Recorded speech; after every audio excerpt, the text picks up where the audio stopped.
Send it to the frickin' moon, idiot.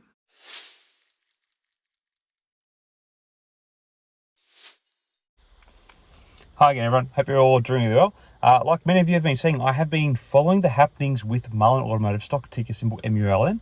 And so there has been another twist in the saga as a group of Mullen Automotive shareholders have kind of banded together and created a bit of a petition calling on the company to investigate market manipulation and illegal short selling. Say what? I'll link the petition in the description, but here are the details of it.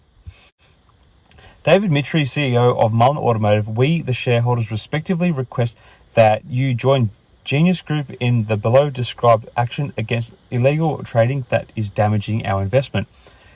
This action plan includes creating a board-led illegal trading task force to actively pursue all possible actions together with the regulators in their discovery and prosecution of persons engaged in market manipulation involving the ordinary shares of the Genius Group.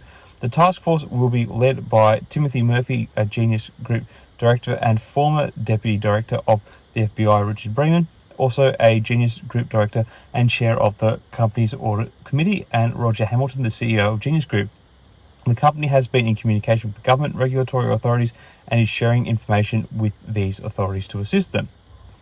So far, the petition has received over 8,500 signatures and calls on Mullen and their CEO David Mitri to create a task force, which is very similar to how Genius Group and Helbiz did, though Helbiz wasn't mentioned in the petition.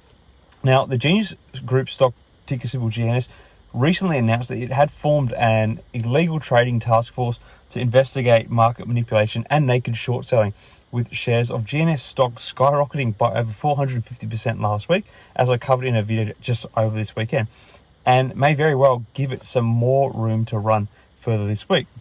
Helbiz also announced a similar measure, stating that it would create a comprehensive action plan to investigate illegal short selling practices, and they also received a very high pop last week upon this announcement.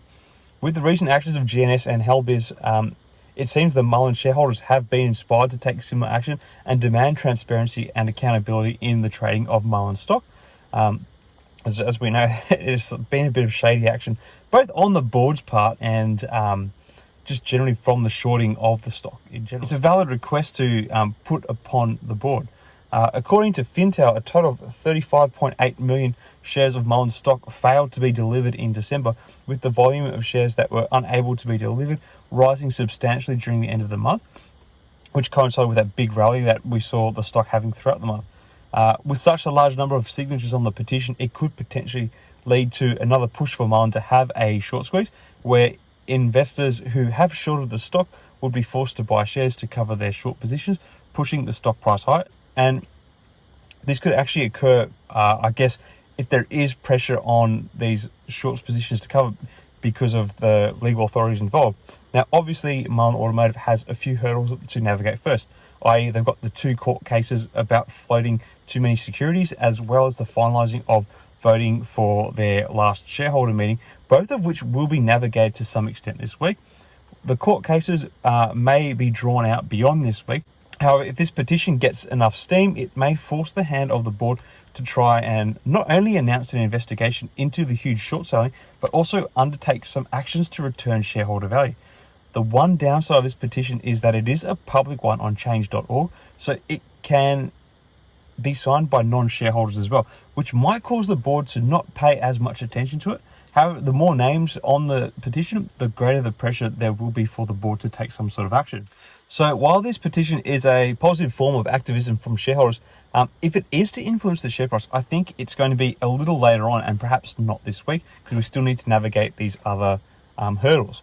But the more people that get behind this petition, the more likely it will see David Mitri look to take actions on behalf of the shareholders into the activity that's been happening with shorts with the stock, which has, it's been kind of dodgy. Anyway, it's just a theory. Let me know your thoughts about it all. Do you think the petition could force the board to consider investigative action on the short selling of the stock? Have you signed the petition? Let me know your thoughts in the comments below. Until next time, everyone, may the markets trade in your favour. Cheers.